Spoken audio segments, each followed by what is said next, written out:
მომხმარებელთა ინტერესების საზოგადოებრივმა დამცველმა გვანცე ჩხეიძემ სამსახურის 2023 წლის საქმიანობის ანგარიში დღეს წარადგინა. პრეზენტაციაზე ტელეკომუნიკაციების ომბუდსმენმა საზოგადოებას სამსახურში მომხმარებელთა მიმართვიანობის მზარდი მაჩვენებელი და სამსახურის რეაგირების შედეგები გააცნო. წარდგინას ცხადია ჩვენი გადამღები ჯგუფიც დაესწრო და არსებულ ვითარებაზე დეტალებს თიკო ნატმელაძე გაგვიზიარებს, რომელიც საქმის კურსის ეთერში გვერდება საღამოშვიდობისა თიკო და გისმით. ანა, პირველ რიგში უნდა აღინიშნოს, რომ 2023 წლის განმავლობაში საზოგადოებრივი ინტერესების დაცვის სამსახურმა მომხმარებლებისგან 1572 საჩივარი მიიღო, საიდანაც 1438 სრულად დაკმაყოფილდა. მომართვიანობის ამ მაჩვენებელს თუ გასული 5 წლის განმავლობაში დაფიქსირებულ შედეგებს შევადარებთ, ვნახავთ, რომ მათი რაოდენობა საგრძნობლად გაზრდილია, რაც შეეხება მომხმარებლების უფლებების დარღვევის თემატიკას. აქ ძირითად შემთხვევაში საქმე ეხებოდა მომსახურების შეწყვეტას, უხარისხო მომსახურებას, დარიცხული საფასურის სისწორესა და მომხმარებლების არასწორ ინფორმირებას. საჩივრების ძირითადი ნაწილი კი ბაზრის უმსხვილეს მოთამაშეებს, სილქნეტსა და მაგთიკომს ეხებოდა. სილქნეთი და მაგთიკომი არიან მნიშვნელოვანი საბაზრო ძალაუფლების მქონე ოპერატორები და ყველაზე მეტი მომხმარებელი ყავთ სატელეკომუნიკაციო მომსახურების მიმართულებით და სწორედ ამ კუთხითაც სტატისტიკური თვალსაზრისით მათთანაც მომსახურების შეზღუდვა, შეწყვეტა, არასათანადო ინფორმირება, დარიცხული საფასურის სისწორე ასე იქნება გადანაწილებული. ჩვენთანაც შემოდის განცხადება საჩივრები, აღნიშნული მიმართული არის როგორც ინტერნეტ მომსახურებასთან გათვალისწინებულ ინტერნეტის სიჩქარესთან გათვალისწინებულ დარღვევებთან მიმართებაში. ამ კუთხით საქართველოს კომუნიკაციების ეროვნულმა კომისიამ შეიმუშავა მექანიზმი, ეს არის საიტი შემოწმე.ჯი, რომლის საშუალებით მომხმარებელს შეუძლია ძალიან მარტივად გადაამოწმოს მასსა და კომპანიას შორის დადებული ხელშეკრულებიდან გამომდინარე, რამდენად ხელშეკრულების პირობების დაცვით მიაწვდის კომპანია მას მომსახურებას. როგორც უკვე აღნიშნეთ, ბოლო წლებთან მიმართებით 2023 წელს მომხმარებელთა ინტერესების საზოგადოებრივმა დამცველმა ბევრად მეტი საჩივარი მიიღო, რაც მედიატორთა ასოციაციის ეთიკის კომისიის თავმჯდომარის სოფო დუღაშვილის აზრით, რამდენიმე ფაქტორითაა განპირობებული.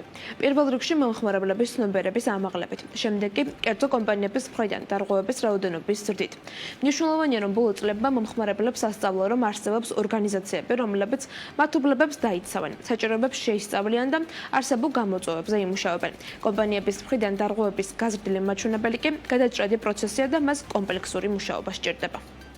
ეს არის უფრო გამოწვევა, რომელსაც ერთობლივად ერთის მხრივ სახელმწიფო და მეორეს მხრივ თითოეული მომხმარებელი უნდა ცდილობდეს, რომ პრევენციის სახით გამოასწოროს, თუმცა ყველაზე მნიშვნელოვანი აქ არის სანდოობა, ცნობადობა და სწორედ ამ მიმართულებით არის მნიშვნელოვანი კამპანიები გასატარებელი და ზუსტად ამ კუთხით კომუნიკაციების სამსახური ახორციელებს კიდეც ამ ტიპის გაცნობით და საინფორმაციო შეხვედრებს და ამ კუთხით უფრო უნდა იქნეს მეტად ცნობიერება ასამაღლებელი, რომ სანდოობა იქნეს მოპოვებული, როგორც სამსახურის, ასევე მომხმარებელთა კეთილგანწყობაც.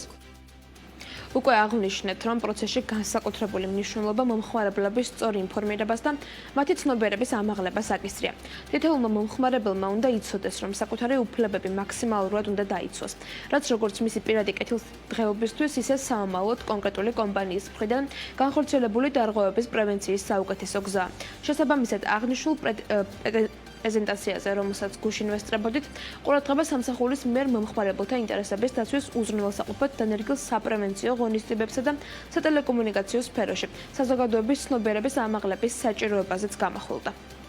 ჩვენ მიგვაჩნია, რომ გათვითცნობიერებული მომხმარებელი თავისი უფლებების თაობაზე, იმის თაობაზე, რომ არსებობს დარგში ესეთი სამსახური, იმის თაობაზე, რომ არსებობს სპეციალური კანონმდებლობა, რომელიც იცავს მას, არის ძალიან მნიშვნელოვანი და კერძოდ ამ მიმართულებით 150-ზე მეტი შეხვედრა გავმართეთ ცნობიერების ამაღლების კუთხით, როგორც თბილისის მასშტაბით, ასევე, რა თქმა უნდა, რეგიონებში, ყველა რეგიონში, სხვადასხვა მუნიციპალიტეტებში, საჯარო თუ კერძო ორგანიზაციებში, ასევე ზოგად საგამომცემლო სექტორით მოვიცავით, როგორც უმაღლესი სასწავლო დაწესებულებები, ასევე ვიყავით ძალიან ბევრ სკოლაში და შევხვდით გამომთავრებელი კლასის მოსწავლეებს. პრეზენტაციაზე ასევე მიმოხილული იყო სატელეკომუნიკაციო ბაზარზე არსებული გამოწვევები. მომხმარებელთა უფლებებისა და კანონიერი ინტერესების დაცვის მიზნით დამცველის მიერ გაცემული ინდივიდუალური თუ ზოგადი სახის რეკომენდაციები და სამსახურის სამომავლო გეგმები. საზოგადოებრივმა დამცველმა გვანცა ჩხეიძემ ჩვენ დასაუბრისას აღნიშნა, რომ ამ მიმართულებით ტენდენცია საკმაოდ დადებითია და სამომავლოდ არსებული მდგომარეობის გამოსწორებასაც პროგნოზირებენ. დაუდებით განახლებებს, მით უმეტეს რომ მხრივ სიახლეები ამ დეპარტამენტის მხრიდან ყოველთვის არის ხოლმე. მადლობა თიკომ, თიკო ნადგმელაძე საუბრობდა საქმის კურსის პირდაპირ ეთერში.